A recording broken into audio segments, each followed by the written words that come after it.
The laughter did not begin in a ballroom. It began in a snowstorm, with Elizabeth Drummond on her knees in the white silence, one glove lost, her breath breaking, and the medicine she had meant to fetch still miles away. Then a shadow emerged through the forest. A tall man in a dark Highland cloak bent over her without a word, lifted her as if she weighed nothing, and carried her into the storm. Elizabeth tried to ask his name. Darkness took her first. When she opened her eyes again, she was lying before a fire in a stranger's mountain cabin, half alive, half fever, and entirely at the mercy of a man whose face looked carved from winter itself. The room swam in heat and shadow. For one confused instant, Elizabeth thought she had died and been delivered into some stern Highland purgatory, where the fire burned low and a silent judge sat watching from across the room. Then the judge moved. He rose from the chair near the hearth and came toward her with a wooden cup in one hand. "Drink," he said. His voice was deep, unadorned, and used to obedience. Elizabeth tried to push herself up. Pain flashed through her hands and feet so sharply that a cry escaped before she could stop it. The man set the cup aside and pressed one broad hand against her shoulder, firm enough to still her, careful enough not to hurt. "You nearly froze to death," he said. "Lie still." She obeyed because she had not the strength to do otherwise. He lifted the cup again and held it to her lips. Bitter herb tea touched her mouth. She swallowed on instinct and nearly choked. The heat went through her like a blade. "My family," she whispered. His expression did not change.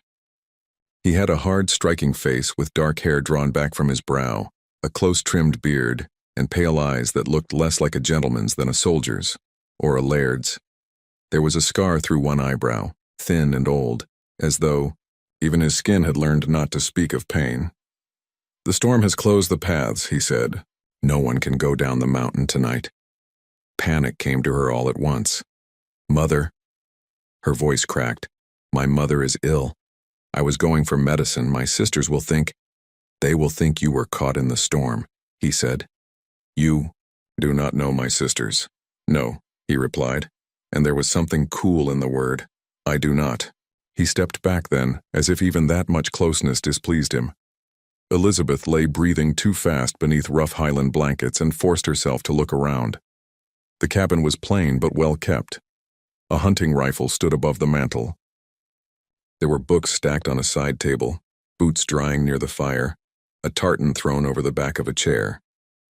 Not a crofter's shelter then, not quite. Yet neither was it the polished comfort of a southern gentleman's lodge. The place felt older than fashion, more private, more dangerous. She studied the man again. He wore no title upon his person, yet authority sat on him as naturally as height. "Did you carry me here?" she asked. "Yes." "Why?" At that something unreadable passed over his face. "Because you were dying." The simplicity of it silenced her. Elizabeth turned her eyes to the fire. Shame rose hot beneath her fever. Once, 3 years ago, she would never have been found alone in a forest, half frozen, with her skirts soaked through and her family depending on her return. 3 years ago there had been servants, carriages, physicians who answered within the hour, and a house in Edinburgh bright enough to make one believe fortune itself had taken up residence. Then her father died with a pistol beside his hand. Then came the letter no one would show them. Then came the whispers. By the time society had finished with the name Drummond, there was almost nothing left of it but debt, scandal, and the stubborn pride of 4 women trying not to sink. Her rescuer had returned to his chair. He sat with one ankle over the other and watched the fire. Not her, yet she felt the force of his attention all the same. "You have not told me your name," she said at last. A pause. Then, "It is not necessary tonight." Elizabeth frowned, faintly. "You save dying women and refuse your own name?" His mouth shifted, not into a smile, but into something that knew how one worked and had no use for it. "You are alive," he said. "That is the important matter." She ought to have resented his coldness. Instead, exhaustion settled over her again, heavy and irresistible. She closed her eyes, meaning only to rest them for a moment. The fire crackled, Wind struck the shutters. Somewhere in the cabin, floorboards answered the weather with old, tired groans. Just before sleep took her, she heard him rise. Then, in a voice so low she might have imagined it, he said, "You should never have been alone in that forest, whoever you are." Elizabeth wanted to answer that ruined daughters did not always have the luxury of safety. But the darkness came too swiftly, and across the room, the stranger kept watch while the storm buried the mountain deeper still. The storm had worsened. Snow pressed thick against the windows, and the world beyond the cabin had vanished so completely that Elizabeth could almost believe the rest of Scotland had ceased to exist. She woke with fever still clinging to her, though the terrible cold had at last loosened its grip. The stranger was already awake. He stood near the hearth, splitting kindling with swift, controlled movements, his shirt sleeves rolled back, the fire painting bronze light over his hands. They were not a nobleman's hands. They were scarred, calloused, and steady. "You should be in bed," he said without looking at her. "And yet I am on your sofa," Elizabeth murmured, her throat raw. That earned her the briefest glance. His eyes were startlingly pale in the morning light. The bed would have been improper. Despite her weakness, a flicker of amusement touched her. "How reassuring to know your principles survived the snow." His jaw tightened as though he regretted rescuing a woman capable of answering him. He crossed the room, poured tea, and handed it to her. This time their fingers brushed. The contact was brief, accidental, and inexplicably unsettling. "What am I to call you?" Elizabeth asked. "If not my savior." A beat of silence. Then, as if the name were something dragged from him rather than offered, he said, "Ewan." No title, no surname, only Ewan. She repeated it softly, and for reasons she could not explain, the room altered around the sound. "I am Elizabeth," she said. He inclined his head once. Still no warmth, still no questions. Yet throughout that long gray day, she began to notice the shape of his care in the very things he refused to name. The fresh blanket placed over her feet before dawn. The broth seasoned more gently when he realized strong herbs made her cough. The way he kept feeding the fire whenever her hands trembled. Kindness hidden inside severity. Toward evening, the fever took hold again. Elizabeth drifted in and out of uneasy dreams until one name escaped her lips before she could stop it. Mother. She felt a hand close around hers, not tenderly. Not at first. Then, after a pause, more gently than she would have believed possible from him. When she forced her eyes open, Ewan was beside her, his face shadowed, his expression unreadable. "You are safe," he said. Elizabeth looked at him, through the haze of fever and thought, with a confusion more dangerous than weakness. That safety had never before sounded like a man trying so hard not to care. The fever broke on the 5th day, not all at once, but in quiet surrender. Elizabeth woke to a different kind of warmth, one that did not burn, but settled gently into her bones. The storm had softened outside. Light filtered through the frost-laced window, pale and silver, no longer hostile. She sat up slowly. This time the world did not spin. Across the room, Ewan stood by the table, sharpening a knife with slow, precise strokes. The sound carried through the cabin like a steady heartbeat. "You're stronger," he said without turning. "Yes." A pause, then, "You will live." It was not meant as kindness, and yet something in the way he said it made her chest tighten. Elizabeth pushed the blanket aside and stood, testing her weight. Her legs trembled, but they held. It felt like reclaiming something she had nearly lost forever. "I must go home," she said. Ewan's hand stilled. "No." The word came sharp, immediate. She turned toward him, startled by the force of it. "You don't understand." "I understand the mountain," he cut in. "And the mountain says no." His eyes lifted to hers then, cold, certain, unyielding. "You leave now, you die." Silence settled between them. Elizabeth swallowed the protest rising in her throat. He was not wrong, she knew it, but knowledge did nothing to ease the weight pressing against her ribs. "My mother is ill," she said, quieter now. "My sisters are alone." Something flickered in his gaze. It was gone before she could name it. "The storm will pass," he said, "and when it does, you will go. You will go, not we." The distinction did not escape her. Elizabeth nodded once, though the acceptance felt like surrender. She turned away, walking carefully across the room. Her fingers brushed the back of his chair, the table, the edge of the hearth, small anchors in a place that was not hers. "Thank you," she said at last, "for saving my life." Ewan did not answer.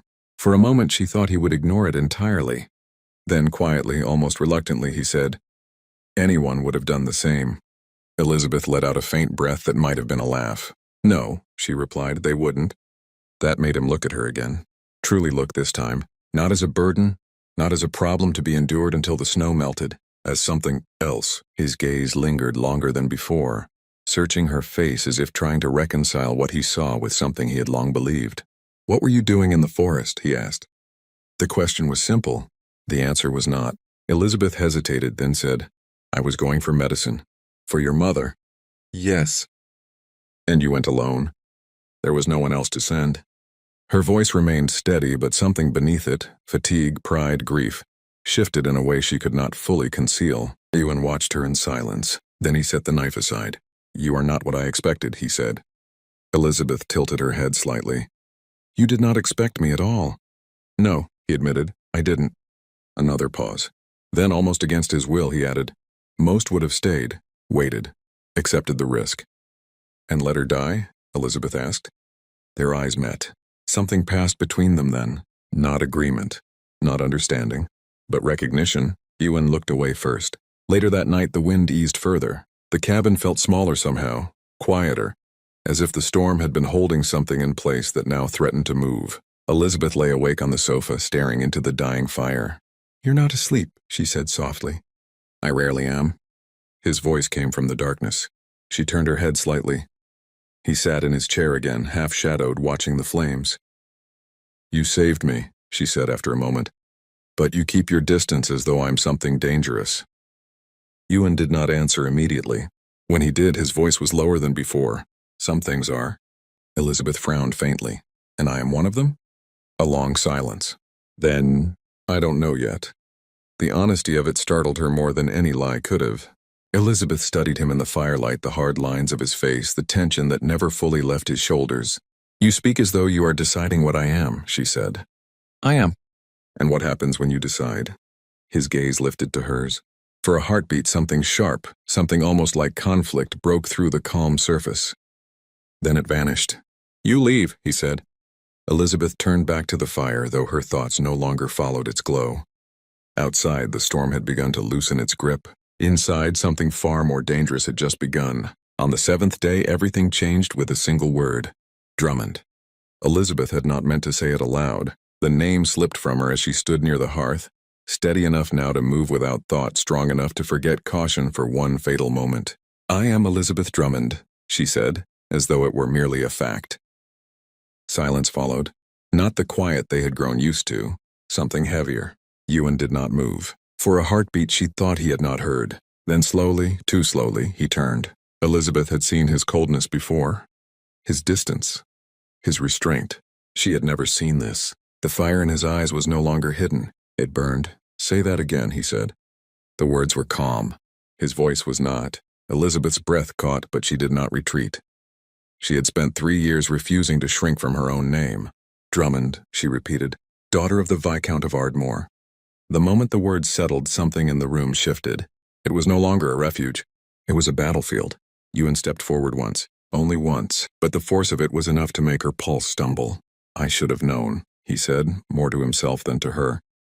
Elizabeth frowned. "Known what?" His laugh came low and sharp, not amused, not even bitter. "Recognition. Of all the cursed chances," he murmured. "Of all the names the storm could have brought to my door." A chill crept through her, slow and certain. "You know my family," she said. Ewan's gaze snapped back to hers. "I know enough." "Then you know the truth is not what they—" "Truth?" The word cut through her like steel. For the first time, his control slipped. "Do you know what your father did?" Elizabeth straightened. "Yes," she said, "I know what they said he did." "Not what they said." His voice dropped, quieter now and far more dangerous. "What he did." The air between them tightened. Elizabeth felt it then. Not confusion, not distance.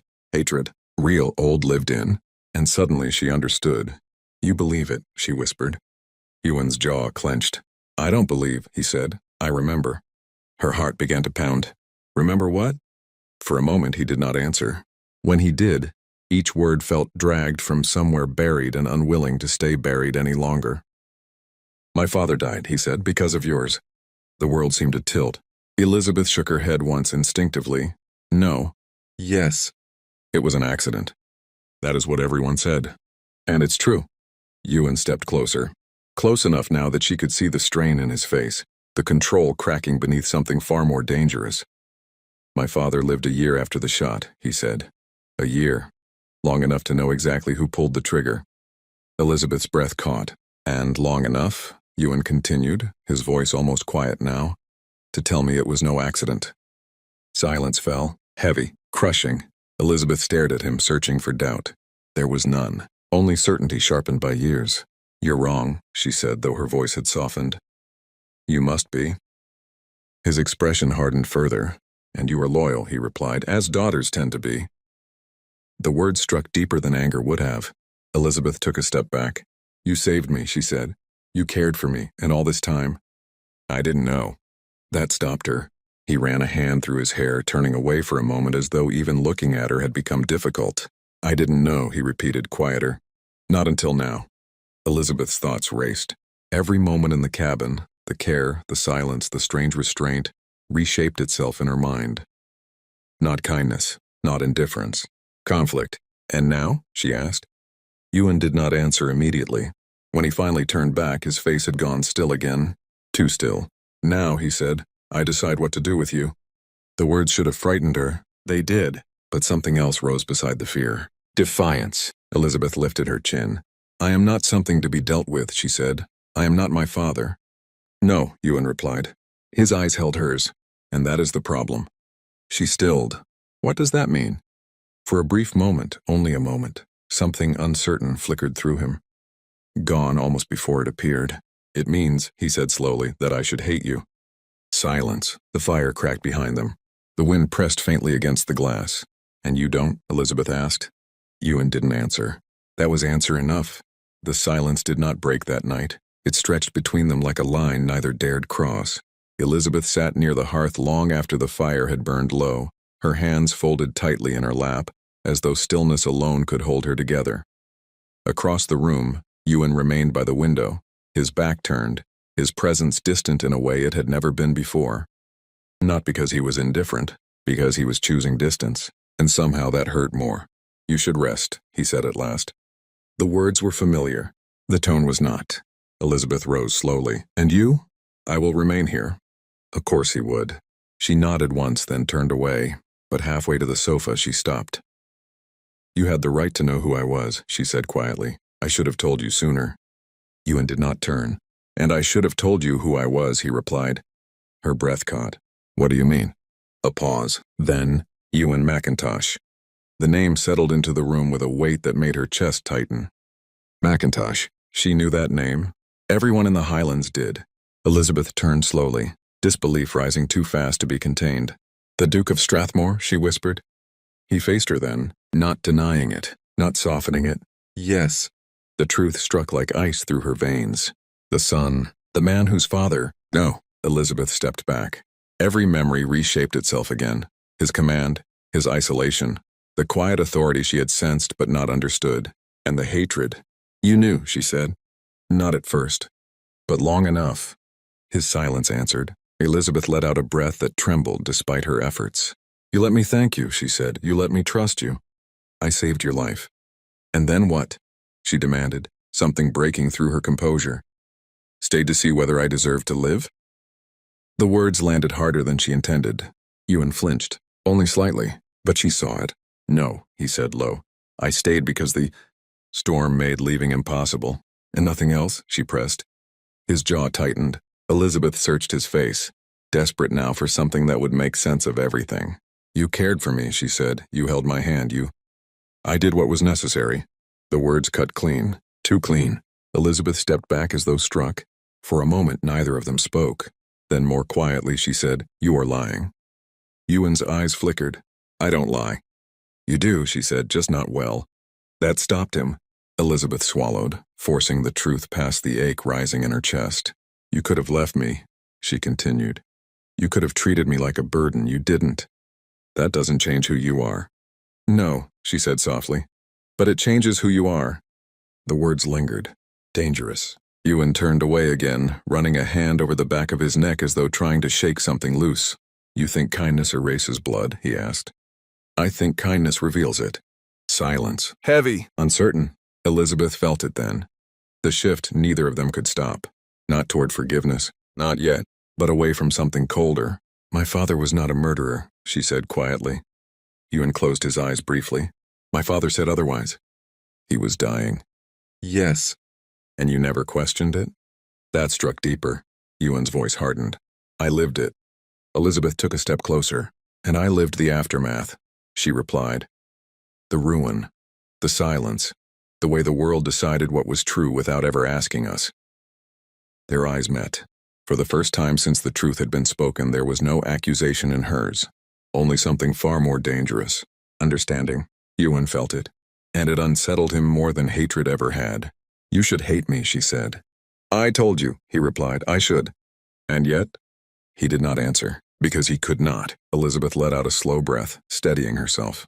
Then perhaps, she said softly, neither of us knows the truth as well as we believe. The fire cracked behind them. Outside, the wind had almost died. Inside, something far more fragile had taken its place. Not peace, not trust, but the quiet, terrifying possibility that everything they had been certain of might be wrong. On the 20th morning, the world returned. Not gently, with the sharp, unmistakable sound of hooves breaking through snow. Ewan was awake before the second strike. He reached for the pistol by instinct, already moving toward the door before thought could catch him. Stay inside, he said. Elizabeth was on her feet despite herself. Who is it?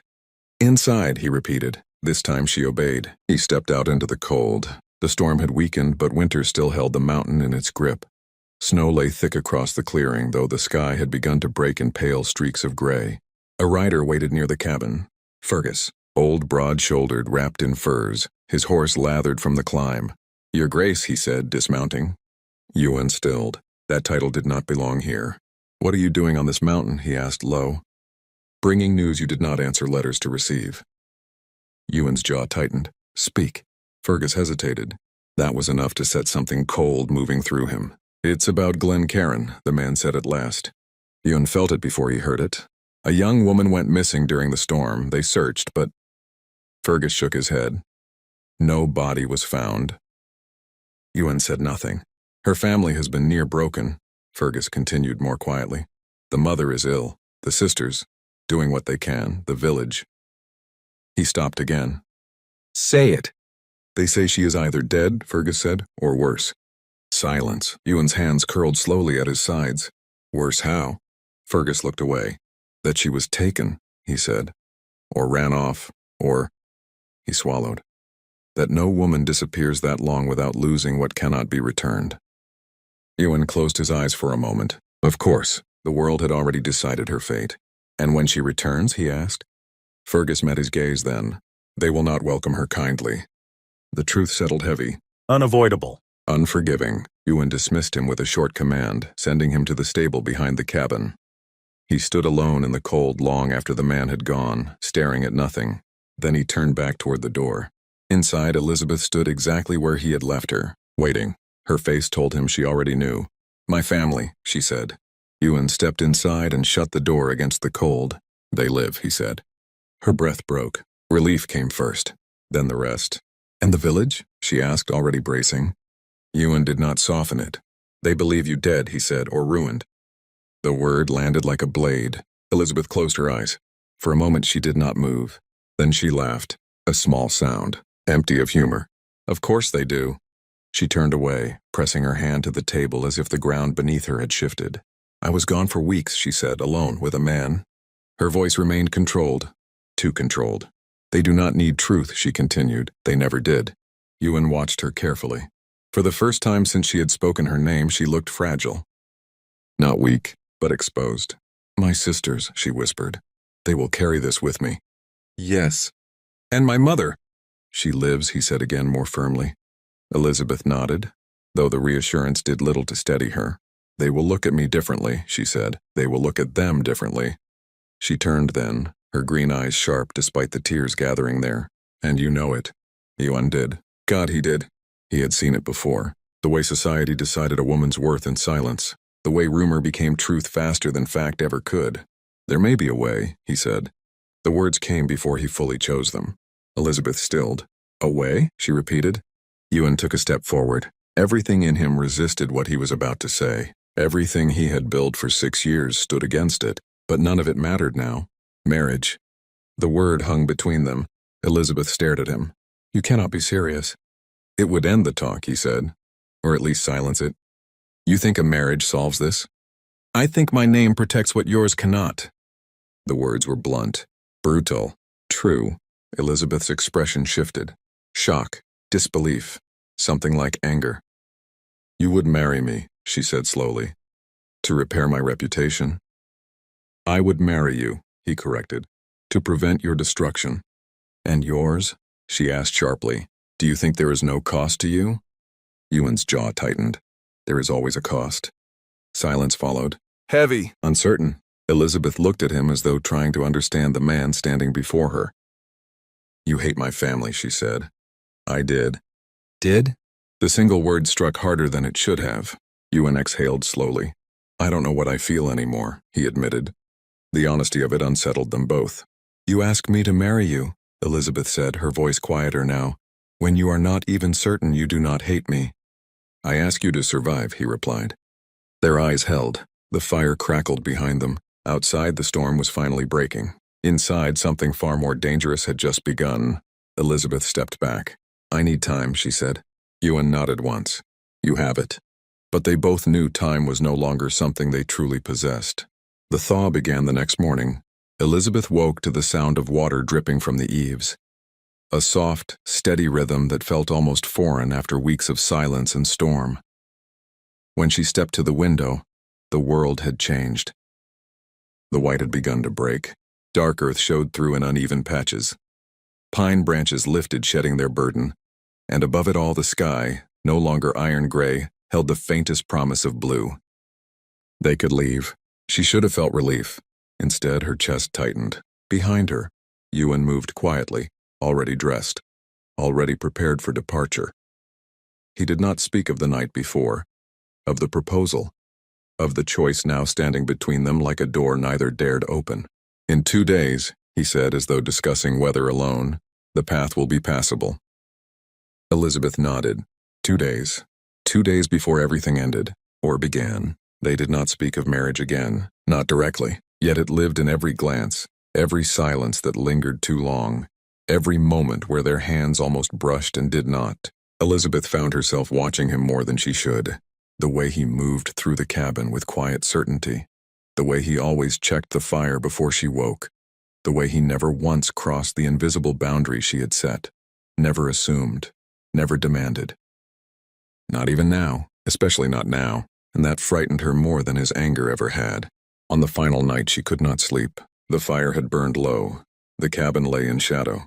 She rose and found him already awake. Of course, Yuan sat in his chair as he had every night, as though sleep were a luxury he no longer allowed himself. You knew I would come, she said softly. I didn't sleep, he replied. She crossed the room and sat opposite him. For a long moment neither spoke. Then, if I return, Elizabeth said, everything changes. Yes. My family, their future, their name. Yes. And if I accept what you offered? She hesitated. That changes everything too. Yuan's gaze did not waver. Yes. She studied him carefully. You would marry me knowing what I am, she said. I know what you are, he replied. Do you? There was no challenge in the question, only truth. Yuan leaned forward slightly, his voice quieter now. You are not your father, he said, and I am not mine. The words settled between them. Elizabeth felt something shift. Not resolve, not certainty, but something closer. And if we are both wrong, she asked, then we will be wrong together. It was not romantic. It was not soft. It was something far more dangerous. Honest. Elizabeth exhaled slowly. You are asking me to tie my life to yours, she said, when we barely understand each other. I am asking you to choose, he replied, whether you face what comes alone or not. Silence followed. Then, why did you really save me?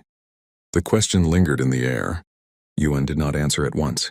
When he did, his voice was rougher than she had ever heard it. Because I couldn't leave you there. That is not the same thing. No, he said quietly, it isn't. Their eyes met.